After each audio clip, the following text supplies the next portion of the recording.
Bonjour, pour ce nouvel épisode de ce podcast, j'ai choisi de vous parler de la rédaction SEO. Pour échanger sur ce sujet, j'ai invité Florian Droit, un expert SEO en France, qui va vous expliquer ce sujet et vous donner des conseils pratiques. Bonjour Florian, tout d'abord je te remercie de participer à ce podcast. L'idée est de partager dans chaque épisode un contenu utile pour tous ceux qui cherchent à se spécialiser en marketing digital ou même pour des personnes qui souhaitent tout simplement s'informer.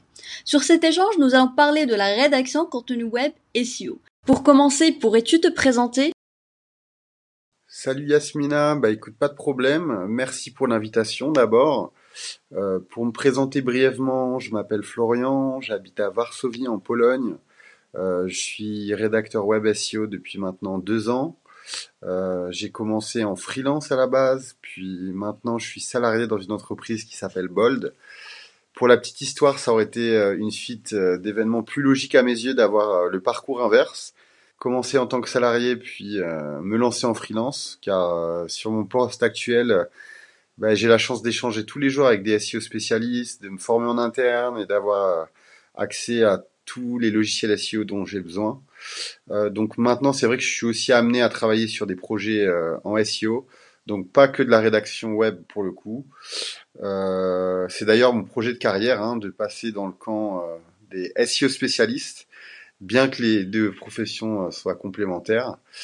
Donc voilà pour la petite présentation et ravi d'être ici et de pouvoir partager mon expérience. Donc ma première question, c'est comment on peut définir la rédaction SEO ? Alors, comment peut-on définir la rédaction web SEO ? En gros, la rédaction web, pour faire simple, comme son nom l'indique, c'est de l'écriture pour le web. Tu vas écrire à tes utilisateurs, mais tu vas écrire aussi pour Google. Tu vas écrire par rapport à une intention de l'utilisateur. Donc en gros, qu'est-ce que l'utilisateur va rechercher quand il va taper tel ou tel mot-clé sur Google ? Et toi, en tant que rédacteur, il faut que tu écrives exactement ce que l'utilisateur attend. Donc il y aura aussi un travail en amont de compréhension de l'intention de recherche. Tu peux écrire divers types de contenus, des landing pages, des pages de blog, des fiches produits, éventuellement des pages de vente. Mais là, ça sera un travail un peu plus différent. On parlera plus de copywriting, avec un gros travail sur la compréhension de la problématique de tes lecteurs, si tu souhaites les convertir en clients. Ensuite, il faut bien retenir que si tu écris un texte que pour Google, ça n'a pas de valeur. Il faut en priorité que tu écrives pour tes utilisateurs. Tu vas devoir utiliser de la technique, personnaliser ton style d'écriture, personnaliser ton texte et utiliser un vocabulaire qui parle à tes lecteurs. Je te donne un exemple. Moi, quand je travaille dans mon entreprise, ça va pas être le même type de contenu si je parle à un étudiant ou si je parle à un avocat, par exemple. Tu vas utiliser des références, de l'humour, de la preuve sociale, des données chiffrées. Tu vas partir du principe que le lecteur, il aime les choses abstraites et qu'il faut que tu captes son attention. Il va filtrer toutes les informations inutiles. Il est orienté vers des objectifs. Si tu veux, tu vas même pouvoir utiliser des concepts en copywriting, pourquoi pas. La méthode PASS, le storytelling, mais il faut toujours avoir en tête que tu représentes aussi le branding de l'entreprise pour laquelle tu écris. Mais en gros, le but, c'est que ton test soit original et qu'il réponde à une user intent, tout en sachant que le mieux pour progresser, c'est de pratiquer et de ne pas utiliser des techniques d'écriture toutes faites. Le deuxième aspect important en rédaction web SEO, comme on le disait, c'est Google, ce qu'on appelle les optimisations on-page. Toutes les optimisations de ton texte qui vont te permettre de répondre aux attentes de Google pour qu'il digère bien ton contenu et que quand il scrolle ta page, il comprenne de quoi tu parles et sur quel mot-clé tu te positionnes. Ça répond à des règles bien précises de rédaction. Mais il faut que ton texte soit naturel et qu'on ne remarque pas que ton écriture, elle est aussi pour Google. Moi, pour que ça soit le plus naturel possible, je me concentre d'abord sur la qualité du contenu, pour que le contenu soit pertinent, original, et après, dans un second temps, ça va être l'optimisation. Mais ton objectif final, c'est que Google se dise « Ok, cette page, elle est pas mal pour les utilisateurs, donc je vais la placer au plus haut dans la SERP. Idéalement sur la première page et idéalement dans le top des positions. Et que aussi les gens restent sur ta page. » Mais ça a l'air facile comme ça, mais en réalité, c'est plus difficile que ça en a l'air. Il n'y a pas que l'aspect optimisation on-page qui compte, donc pas que le contenu, il y a aussi l'aspect technique, la popularité, donc les backlinks, donc il y a pas mal de boulot derrière. Voilà. Et selon vous, quels sont les avantages de la rédaction SEO ? Alors, les avantages de la rédaction web, pour moi, comme je disais, c'est les contenus. C'est un facteur important SEO, donc c'est toi qui vas rédiger ces contenus, qui va apporter tout l'aspect sémantique du site web.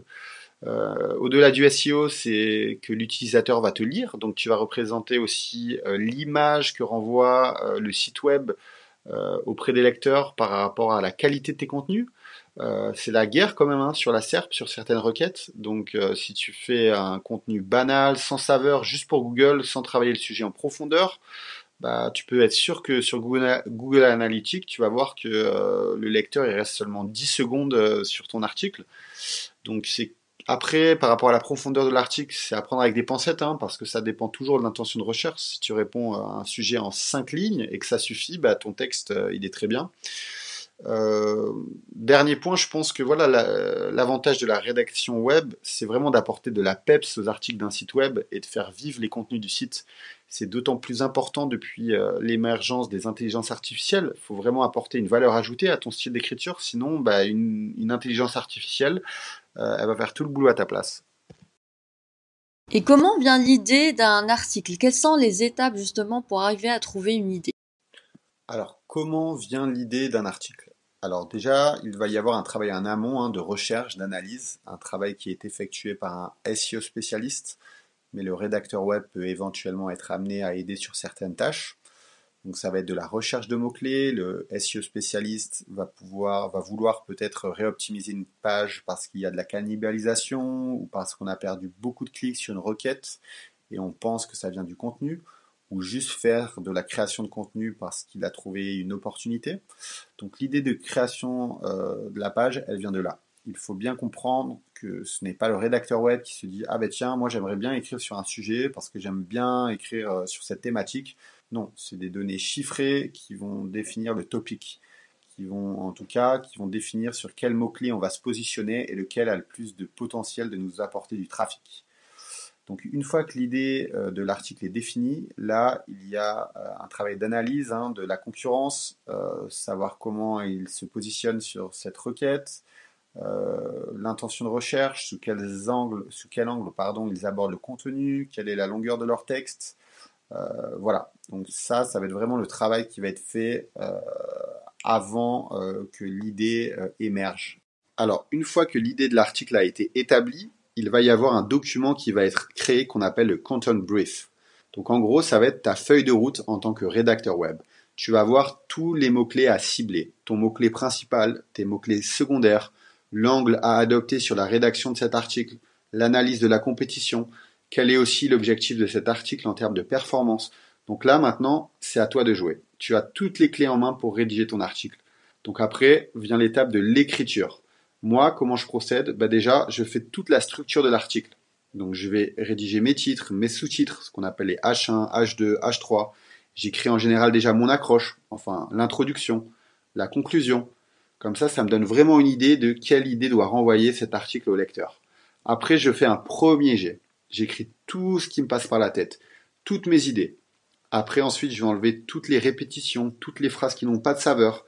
Je vais essayer d'aller droit au but, enlever ou rajouter des contenus plus percutants, plus originaux. Voilà en gros les différentes étapes d'écriture. Après, tu vas bosser sur tout ce qui est optimisation SEO. Donc, ta meta title, ta meta description, les balises alt pour les photos, tes HN, la keyword density dans ton texte. Donc, respecter la règle des 1%. Rajouter également du champ lexical. Après, je vais faire des propositions pour les liens externes, travailler aussi le maillage interne. Je vais faire aussi également rajouter peut-être des photos, des vidéos. Après, je vais pas travailler vraiment sur tout ce qui est les visuels graphiques, mais je pense que c'est quelque chose sur lequel un rédacteur web peut être éventuellement amené à travailler. Voilà. J'espère que j'ai rien oublié. Non, pas du tout, c'est vraiment très clair. Justement, je te remercie pour cette explication très détaillée. Donc, j'ai une petite question, c'est quel outil vous nous conseillez? Alors pour tout ce qui est recherche de mots-clés, trouver des topics, faire l'audit sémantique d'une page ou des fonctions plus poussées en SEO, bah, tu vas avoir des logiciels qui sont bien connus comme SEMrush, Ahref. Nous personnellement on utilise aussi Conductor qui est vraiment un outil plutôt sympa. En logiciel gratuit tu vas avoir Ubersuggest, Google Keyword Planner. Pour identifier l'user intent ou les FAQ, tu peux utiliser Answer the Public pour voir les questions associées à ta requête. Sinon, pour la qualité de la syntaxe de tes phrases et la structure aussi, J'utilise personnellement Langage Tool. Je trouve ça super pratique parce que tu as une extension Google qui te permet directement de voir les fautes d'orthographe ou les structures de phrases qui sont pas bonnes sur Google Doc, Microsoft Word ou directement sur une page web. Tu as d'autres logiciels qui font ça, comme Cordial par exemple, mais je suis pas sûr qu'ils ont une extension Google. Pour trouver du champ lexical par rapport aux mots-clés que tu cibles sur ta page, on recommande beaucoup 1.fr, qui est super, mais j'entends pas beaucoup parler d'un autre logiciel qui s'appelle ClearScope. C'est vraiment top aussi comme logiciel. Ça va fonctionner comme un 1.fr pour le champ lexical. On va te donner tous les mots-clés à insérer dans ton texte et te faire une analyse de tes concurrents et comment tu te places par rapport à eux. Et en bonus, tu vas avoir une extension Google qui va te permettre de voir en temps réel les mots-clés qui sont intégrés dans ton Google Doc. Donc, au fur et à mesure que tu vas intégrer des mots-clés, tu vas voir ton score SEO qui va changer et tous les mots-clés qui ne sont pas insérés. Donc, je trouve ça vraiment pratique. Donc ceci nécessite des connaissances techniques et aussi rédactionnelles. Ceci m'amène à ma prochaine question. Quelles sont les compétences selon vous essentielles et primordiales pour être un bon rédacteur SEO? Alors, sachant qu'une bonne partie du travail du rédacteur web, c'est l'écriture, je pense que la qualité première qui est évidente, c'est aimer écrire. Ensuite, je pense que c'est un plus d'être quelqu'un de créatif, qui a des idées, qui trouve facilement de l'inspiration. Dans ce type de métier, il faut être curieux, il faut stimuler sa créativité au quotidien en lisant, en faisant divers types d'activités. Après, d'un point de vue de l'écriture, je pense qu'un bon rédacteur web, c'est quelqu'un qui sait engager ses lecteurs. Il doit certes avoir du style, mais il sait aussi créer un besoin et apporter une solution, créer un environnement de confiance, savoir synthétiser les informations et savoir s'exprimer de manière claire et cohérente. Aussi, je pense qu'être passionné de SEO, c'est un gros plus. Il faut que tu connaisses bien tous les différents types d'optimisation on-page en SEO et que tu comprennes aussi certaines notions comme la densité de mots-clés, le contenu dupliqué, la cannibalisation de mots-clés pour en citer quelques-unes. Après, c'est mon avis personnel, mais je pense que pour être un bon rédacteur web, il faut être un couteau suisse. Il faut savoir faire différentes tâches. Il faut vraiment que tu aies une valeur ajoutée à apporter à ta profession, surtout en tant que freelance, avec le nombre énorme de freelance sur le marché. Au-delà de la plume, je pense qu'il faut aussi être force de proposition et être également avoir une certaine expertise à donner sur les optimisations d'une page. Que les gens avec qui tu travailles, ils comprennent que tu sais de quoi tu parles et qu'ils ont vraiment un intérêt à bosser avec toi. Donc pour être un bon rédacteur, il faut aimer rédiger, il faut être créatif. Là, je me pose la question suivante, c'est qu'est-ce qui vous a amené justement vers ce métier? Pouvez-vous nous raconter un peu votre parcours? Alors, j'ai un parcours assez atypique qui va du domaine social au domaine commercial, en passant par la psychologie aussi. Après toutes ces expériences, j'ai fini par comprendre qu'il n'y avait pas de métier parfait. J'ai essayé de trouver un métier qui puisse me plaire sur le long terme et qui sollicite également ma créativité. J'ai entendu parler de la rédaction web par une connaissance. J'ai commencé à fouiller un peu à droite, à gauche sur le net et à lire pas mal d'articles sur le sujet, à regarder des vidéos. Et je me suis dit, écoute, pourquoi pas? Pourquoi pas tenter l'expérience? Du coup, je me suis formé en autodidacte. J'ai fait des formations en ligne, regardé des webinars, des articles pour bien comprendre les concepts généraux. Et en parallèle, j'ai commencé à rédiger sur les plateformes de rédaction. Voilà, après, il faut savoir que c'est pas les formations qui font de toi un bon rédacteur, mais c'est vraiment la pratique. Et pour les plateformes de rédaction, c'est bien pour commencer, pour avoir des briefs, pour, comme on dit, mettre la main à la pâte, mais il faut savoir vite s'en détacher pour démarrer son activité de freelance. Et c'est ce que j'ai fait. J'ai eu l'occasion d'avoir une première grosse mission sur la rédaction de fiches produits pour un site e-commerce. Et puis après, de fil en aiguille, j'ai commencé à trouver des deals à droite, à gauche et vraiment débuter une activité freelance. Puis voilà, maintenant, à l'heure d'aujourd'hui, j'ai choisi la stabilité, donc retour au statut de salarié. Voilà, et puis le projet aussi de passer dans le camp des SEO spécialistes maintenant. Merci Florian pour toutes ces réponses et surtout d'avoir partagé avec nous ton expertise. Un dernier mot pour la fin? Eh bien, écoute, je t'en prie, Yasmina. Merci beaucoup pour l'invitation. J'espère que ce sera utile. Alors, un dernier mot pour la fin, je dirais que il est tout à fait possible de se lancer en autodidacte. La preuve, c'est mon cas. Je pense qu'on arrive dans une époque maintenant où dans certaines entreprises, on porte plus attention aux réalisations personnelles, à la personnalité qu'à juste un simple diplôme.